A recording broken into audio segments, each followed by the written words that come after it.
ద్వితీయోపదేశకాండము 23వ అధ్యాయము. గాయమునందిన వృషణములు గలవాడే గాని మర్మాంగము కోయబడిన వాడే గాని యెహోవా సమాజములో చేరకూడదు. కుండుడు యెహోవా సమాజములో చేరకూడదు. వానికి 10వ తరము వాడైనను యెహోవా సమాజములో చేరకూడదు. అమ్మోనీయుడే గాని మోయాబీయుడే గాని యెహోవా సమాజములో చేరకూడదు. వారిలో 10వ తరము వారైనను ఎన్నడూను యెహోవా సమాజములో చేరకూడదు.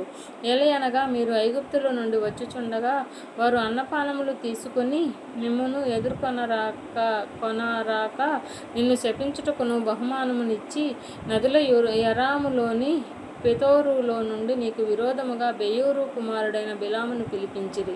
అయితే నీ దేవుడైన యెహోవా బిలాము మాట విననొల్లకుండెను. నీ దేవుడైన యెహోవా నిన్ను ప్రేమించెను కనుక నీ దేవుడైన యెహోవా నీ నిమిత్తము ఆ శాపమును ఆశీర్వాదముగా చేసెను. నీ దినములన్నిటా ఎవ్వడనూ వారి క్షేమముకైనను మేలునైనను విచారింపకూడదు. ఏదోమీయులు నీ సహోదరులు కనుక వారిని ద్వేషింపకూడదు. ఐగుప్తు దేశంలో నీవు పరదేశివై ఉంటివి కనుక ఐగుప్తీయులను ద్వేషింపకూడదు. వారికి పుట్టిన పిల్లలలో 3వ తరము వారు యెహోవా సమాజములో చేరవచ్చును. నీ సేన శత్రువులతో యుద్ధమునకు బయలుదేరినప్పుడు ఏ దుష్కార్యమును చేయకుండా జాగ్రత్త పడవలెను. రాత్రి జరిగిన దాని వలన మైలపడిన వాడు మీలో ఉండిన ఎడల వాడు పాలెము వెలుపలికి వెళ్ళిపోవలెను. అతడు పాలెములో చేరకూడదు. సాయంకాలమున అతడు నీళ్లతో స్నానము చేసి సూర్యుడు అస్తమించిన తరువాత పాలెములో చేరవచ్చును. పాలెము వెలుపల నీకు ఒక చోటు ఉండవలెను. ఆ బహిర్భూమికి నీవు వెళ్ళవలెను. మరియు నీ ఆయుధములు కాక గసిక ఒకటి నీ యొద్ద ఉండవలెను. నీవు బహిర్భూమికి వెళ్ళినప్పుడు దానితో తవ్వి వెనుకకు తిరిగి నీ మలమును కప్పివేయవలెను. నీ దేవుడైన యెహోవా నిన్ను విడిపించుటకును నీ శత్రువులను నీకు అప్పగించుటకును నీ పాలెంలో సంచరించుచుండును. కనుక ఆయన నీలో అసహ్యమైన దేనినైనను చూచి నిన్ను విడవకుండునట్లు నీ పాలెము పరిశుద్ధముగా ఉండవలెను. తన యజమాని యొద్ద నుండి తప్పించుకొని నీ యొద్దకు వచ్చిన దాసుని వాడు యజమానికి అప్పగించకూడదు. అతడు తన ఇష్టప్రకారము నీ గ్రామములలో ఒకదాని యందు తాను ఏర్పరచుకొనిన చోట మీతో కలిసి మీ మధ్య నివసింపవలెను. నీవు వానిని బాధింపకూడదు. ఇజ్రాయేలు కుమార్తెలలో ఎవతయు వేశ్యగా ఉండకూడదు. ఇజ్రాయేలు కుమారులలో ఎవడనూ పురుషగామిగా ఉండకూడదు. కడుపు సొమ్మునే గాని కుక్క విలువనే గాని మొక్కుబడిగా నీ దేవుడైన యెహోవా ఇంటికి తేకూడదు.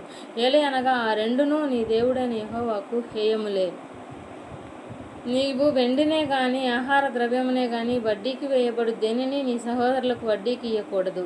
అన్యునికి వడ్డీకి బదులు ఇయ్యవచ్చును కానీ నీవు స్వాధీనపరచుకొనున్నట్లు చేరబోవుచున్న దేశంలో నీ దేవుడైన యెహోవా నీవు చేయు ప్రయత్నములన్నిటి విషయంలోనూ నిన్ను ఆశీర్వదించినట్లు నీ సహోదరులకు వడ్డీకి బదులు ఇయ్యకూడదు. నీవు నీ దేవుడైన యెహోవాకు మొక్కుకొనిన తరువాత ఆ మొక్కుబడిని చెల్లించుటకు తడవు చేయకూడదు. నీ దేవుడైన యెహోవా తప్పక నీ వలన దానిని రాబట్టుకొనును. అది నీకు పాపమగును. నీవు మొక్కుకొనిన ఎడల నీ యందు ఆ పాపం ఉండదు.